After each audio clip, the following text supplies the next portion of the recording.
Hai guys, selamat tahun baru buat kalian semua. Dan di videoku yang pertama dalam tahun 2021 ini, aku pengen ngasih kalian tips gimana cara mulai belajar bahasa Inggris dari nol. Jadi ini buat kalian semua yang emang nggak berbahasa Inggris sama sekali. Jadi kita langsung mulai aja tanpa basa-basi lagi. Pertama adalah tips nol. Ini aku kasih tips nol karena ini adalah tips yang kalian tuh sering banget dengerin di berbagai video dan mungkin sampai sekarang ini udah terdengar klise banget, tapi ini tetap penting. Jadi ini adalah tips psikologis atau tips mental dibanding tips praktek. Nah, jadi ini adalah kalian harus mempunyai niat atau motivasi yang kuat untuk belajar bahasa Inggris. Nah, kenapa ini penting? Kamu itu harus mempunyai alasan atau motivasi yang kuat, karena di saat kamu itu males atau udah pengen nyerah buat belajar bahasa Inggris, kamu akan selalu teringat dengan motivasi awal kamu. Kayak, gue pengen belajar bahasa Inggris karena gue pengen kerja di luar negeri, gue pengen belajar bahasa Inggris supaya pendapatan gue bisa lebih gitu. Jadi, alasan yang kuat itu akan bisa membangunkan kamu di saat kamu itu rasanya pengen jatuh. Yang kedua, kamu harus tahu gimana cara membuat goal yang realistis untuk mencapai target bahasa Inggris kamu. Tahun lalu, aku bikin video gimana cara membuat SMART goal supaya bisa mencapai target bahasa Inggris kamu. Kamu bisa cek video aku yang ini. Ketiga, kamu harus mempunyai mindset yang benar. Aku nggak bakal ngomongin ini secara dalam, aku sih ngomongin ini di online course aku. Jadi kalau misalnya kamu tertarik, kamu bisa check out, siapa tahu cocok. Nah, sekarang kita lanjut ke tips pertama. Dan tips pertamanya adalah tips praktek. You have to make sure to learn basic vocabulary and phrases. Nah, vocabulary itu lebih penting daripada grammar. Karena dengan vocabulary yang bahkan terbatas, pesan kamu masih bisa tersampaikan, walaupun grammarnya acak-acakan. Contoh, kamu pengen ke toilet. Dengan grammar yang benar, kamu bisa tanya, "Excuse me, do you happen to know where the bathroom is located?" Nah, tapi dengan vocabulary yang terbatas, pesan kamu juga bisa tersampaikan. Bathroom, where, toilet, di mana. Nah, dua-duanya kan pesannya sama. Gue pengen toiletnya di mana gitu.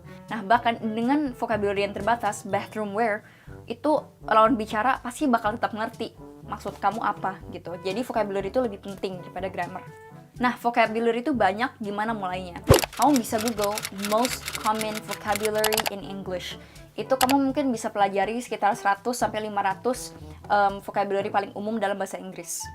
Nah, mungkin kamu ciut, gila ini 500 kata, gimana gue mulai ngafalinnya gitu. Di video aku yang ini, aku ngajarin kamu gimana cara mempelajari vocab tanpa lupa-lupa lagi. Jadi make sure kamu cek video yang itu. Dan di online course aku juga ngomongin beberapa vocab yang paling penting buat dipelajari. Karena sejujurnya setiap orang tuh keperluan vocabnya tuh beda-beda. Karena setiap orang pasti mempunyai hidup yang beda atau keperluan untuk berbahasa Inggris yang beda dan lain-lain. Jadi based on your need, berdasarkan keperluan kamu atau lifestyle kamu, setiap orang itu pasti vocabulary-nya tuh beda-beda gitu.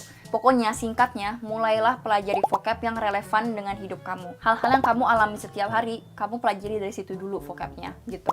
Dan saat kamu udah mulai oke vocabnya, kamu bisa mulai pelajari frasa. Frasa itu lebih penting buat dipelajari karena ini akan membantu kamu meningkatkan comprehension kamu dalam bahasa Inggris. Aku nggak bakal ngomongin secara dalam kenapa frasa itu lebih baik daripada vocab, tapi kalau misalnya kamu pengen tahu lebih, kamu bisa ke video ini karena aku diskusi lebih dalam di situ. Dan juga di channel ini aku punya sharing namanya 25 frasa, di mana aku ngomongin beberapa frasa paling umum dalam bahasa Inggris beserta arti bahasa Indonesianya. Jadi kalau misalnya kamu pengen mempelajari frasa, make sure kamu check out playlist 25 frasa di channel aku ini. Nah, tips kedua adalah cari sesuatu yang kamu suka dalam bahasa Inggris. Kamu pasti punya hobi kan? Mungkin kamu punya suatu kegemaran atau ngefans ke seorang selebriti. Misalnya kamu suka bikin kopi atau suka main make up atau ngefans sama Billie Eilish atau suka fotografi. Pokoknya banyak gitu. Nah, sebelum kita lanjut, coba kamu pikir ke diri sendiri. Apa yang gue suka? Gue tuh ngefans sama siapa? Dan kegemaran gue itu apa? Coba pikirin dulu dan pause video ini. Nah, udah. Nah, coba kalau misalnya kalian udah tahu kegemaran kalian, coba kamu ke YouTube dan cari video tentang hal ini.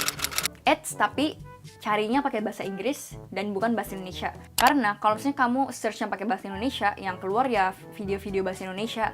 Jadi make sure kamu search-nya pakai bahasa Inggris supaya results-nya yang keluar itu bahasa Inggris yang biasanya dibawa sama orang-orang native. Contoh, misalnya aku ngefans sama Billie Eilish dan pengen pelajari lebih tentang Billie Eilish ini. Nah, dari sini kamu bisa cari video, tapi make sure kamu cari video yang ada CC-nya. Karena dari sini kamu bisa nyalain subtitle dan kamu bisa belajar dari subtitle. Jadi buat kalian yang nggak tahu, sekarang nih YouTube udah ada fitur auto translate, di mana setiap ada video yang ada CC-nya, kamu bisa klik auto translate dan klik bahasa Indonesia. Di situ kamu bisa langsung dapat subtitle dalam bahasa Indonesia. Emang terjemahannya nggak begitu sempurna, tapi ini lebih baik daripada nggak ada subtitle sama sekali.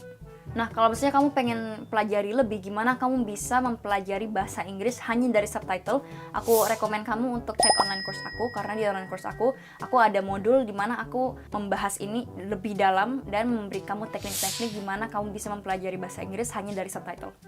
Dan next steps adalah kamu rutin carilah video-video bahasa Inggris yang kamu suka dan nonton setiap hari. Karena ini akan melatih listening skills kamu dan akan membuat kamu mulai terbiasa dengan suara-suara bahasa Inggris, dengan intonasi bahasa Inggris. Tiap hari carilah video baru buat dinonton setiap hari, seenggaknya 10-15 menit per hari. Kalau misalnya beberapa video orang nih itu susah buat level kamu bisa cari level yang lebih rendah. Mungkin level buat anak kecil atau mungkin speednya bisa dipelanin supaya kamu bisa mengerti lebih. Dan ini adalah cara untuk membuat lingkungan yang immersive. Ini mungkin buat kamu akan ngerasa nggak nyaman kalau misalnya kamu sering-sering nonton video tapi nggak ngerti sama sekali gitu. Dan ini adalah wajar, ini emang harus kayak begitu. Karena ini artinya kamu itu keluar dari zona nyaman kamu. Ini yang dirasain sama orang-orang yang merantau ke luar negeri yang bahasanya tuh bahasa asing gitu. Kalau misalnya orang-orang tiba-tiba ke luar negeri terus dikelilingi sama bahasa yang asing, itu pasti akan ngerasa nggak nyaman. Ini yang dirasain sama orang-orang yang tiba-tiba masuk ke lingkungan yang berbeda gitu. Jadi make sure kamu biasain untuk ngerasa nggak nyaman kayak begini, karena disinilah kamu bisa berkembang. Dan ini aku nemuin quote yang klise, dan itu adalah growth happens outside of your comfort zone. Dimana kamu itu mulai berkembang kalau kamu emang keluar dari zona nyaman kamu. Jadi make sure kamu saat belajar hal baru, saat belajar bahasa Inggris, kamu harus selalu siap mental untuk ngerasa nggak nyaman sesering mungkin. Tips nomor 3, get familiar with grammar. Nah, sejujurnya aku emang nggak suka grammar, tapi saat belajar bahasa asing itu grammar tuh nggak bisa dihindari 100%, tapi bisa diminimalisir. Nah, kalau kamu itu tipe orang yang suka struktur, aku rekomen buat cari textbook, maupun itu online atau offline, untuk dipelajari grammar dari situ. Mungkin kamu juga tipe orang yang pengen punya buku yang fisikal gitu, buat dipelajari. Kalau misalnya kamu suka gitu, silakan ke toko buku terdekat kamu buat cari textbook yang menurut kamu cocok lah buat kamu sendiri. Tapi yang aku pengen pentingin adalah jangan menjadikan grammar sebagai prioritas kamu. Jadi kamu bisa belajar grammar ini dijadiin sambilan aja. Jadi sambil kamu mengimplementasikan tips nomor 1 dan tips nomor 2 yang vocabulary sama selalu nonton ini, jadi kamu bisa menjadikan grammar ini sebagai sambilan dari tips nomor 1 dan tips nomor 2 yang kita ngomongin barusan. Jadi setiap hari kamu bisa sering nonton, bisa sering mempelajari vocab-vocab baru, dan saat kamu mulai nggak ngerti kenapa sebuah sentence atau sebuah frasa itu dikatakan sebagai berikut, kamu bisa mempelajari grammar yang berkaitan dengan hal tersebut. Nah, misalnya kamu lagi nonton bahasa Inggris terus kamu nggak ngerti kenapa dalam situasi ini pakai I have been dan bukan I had been. Dari situ kamu pelajari tenses. Kapan pakai tenses yang mana gitu. Karena dengan begini pelajarin grammar itu akan lebih nangkep. Inilah kenapa aku nggak taruh grammar ini sebagai tips awal-awal yang pertama. Karena kalau misalnya kamu pelajarin grammarnya dulu sebelum kenal bahasanya, itu nggak bakal nangkep sama sekali. Itu kamu cuman sekedar mempelajari rumus tanpa tahu buat apa gitu. Tapi saat kamu udah mulai kenal bahasanya, udah mulai tahu tata bicaranya, intonasinya dan lain-lain, pokoknya udah mulai merasa connected with the language, baru grammarnya akan mulai lebih make sense. Dan juga kalau misalnya kamu mulai dari grammar, kamu pasti mulai bosen dan bakal terbebani gitu. Dan penting buat belajar bahasa Inggris atau belajar bahasa lainnya buat nggak merasa beban. Dan aku suka quote yang bilang, you learn grammar from language and not language from grammar. Maksudnya, kamu itu belajar grammar dari sebuah bahasa, bukan sebaliknya. Kamu nggak belajar sebuah bahasa dari mempelajari grammar. Jadi make sure kamu pelajari bahasanya, mempelajari suara-suaranya, budayanya, intonasinya, baru pelajari grammarnya habis itu. Jadi beberapa grammar rules yang menurut aku penting buat dipelajari adalah sebagai berikut. Kamu bisa pelajari parts of speech, kayak verbs, nouns, adjectives, pronouns, dan lain-lain. Pokoknya SPOK-nya bahasa Inggris. Atau articles, an apple, a table, the apple, the apples. Itu kamu pelajari kapan pakai yang mana. Prepositions, in, on, of, at. Jadi dengan preposisi ini kamu bisa pelajari kapan pakai yang mana. Pronouns, he, she, they, you, her, his, it, its, conjunctions, and, or, but, however, dan lain-lain. Tenses, past tense, present tense, future tense, dan lain-lain. Nah, aku di channel ini juga pernah bikin video yang lumayan lengkap tentang tenses. Kalau misalnya kamu pengen pelajarin, kamu bisa cek video yang ini. Sentence construction, clauses, subclauses, negation, dan lain-lain. Feel free untuk pause video ini buat nyatet. Dan kita akan ke tips terakhir, dan itu adalah speaking. Nah, tips keempat, praktek speaking sebanyak-banyaknya. Jadi ingat, goal kalian untuk bisa berbahasa Inggris itu akhirnya adalah untuk bisa berbicara bahasa Inggris.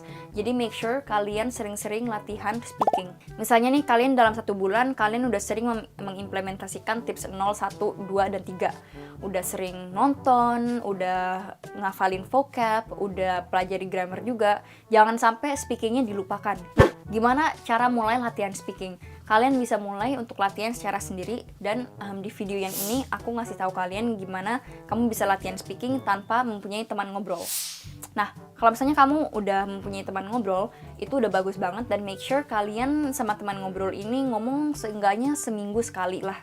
Nah, kalau misalnya kamu masih tahap untuk mencari teman seperjuangan, buat kalian yang nggak pengen bayar dengan gratis, aku bisa rekomen Ome TV buat kamu cari-cari orang seluruh dunia, buat buat ngobrol tentang hal apapun itu.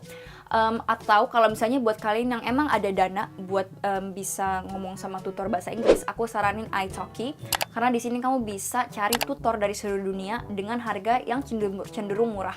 Apalagi kalau misalnya kamu cari tutor dari Filipina atau Singapura dan lain-lain gitu.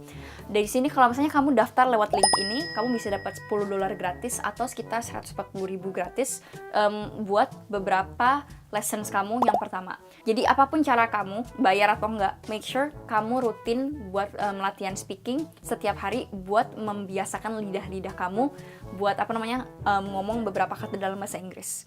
Kalau misalnya kamu pengen tahu lebih teknik tentang speaking, aku rekomen online course aku, karena di situ aku juga bicarain lebih dalam teknik-teknik speaking yang bisa kamu lakukan untuk bisa ngomong bahasa Inggris lebih natural. Nah, sebenarnya masih banyak yang bisa kamu lakukan tergantung hobi kamu atau preference kamu. Kamu bisa baca komik, atau nonton film, atau dengerin lagu, pokoknya tergantung kesukaan kamu. Tapi 4 hal yang aku omongin di video ini adalah hal-hal yang basic. Kalau misalnya kamu rutin setiap hari lakukan ini selama 3 bulan, aku bisa berani jamin kamu pasti akan ada dalam level dimana kamu itu bisa nyaman ngomong bahasa Inggris tentang hal sehari-hari. Kamu akan bisa mengutarakan basic phrases, kamu akan bisa melatih speaking skills kamu. Kalau misalnya kamu masih perlu guidance, aku benar-benar rekomen online course aku, karena aku mendesain online course ini berdasarkan metode ini. Nah, jadi mumpung masih awal tahun, saat kamu masih berkibar-kibar, masih semangat untuk merubah hidup kamu, untuk mencapai goal baru, manfaatkanlah momentum ini untuk membuat kebiasaan baru dan menjadikan bahasa Inggris sebagai hari-harian kamu. Jadi itu aja dari aku buat video ini. Semoga kalian belajar hal baru dan termotivasi. Dan kita akan ketemu di minggu depan dengan video baru. Good luck and I will see you next week. Bye-bye.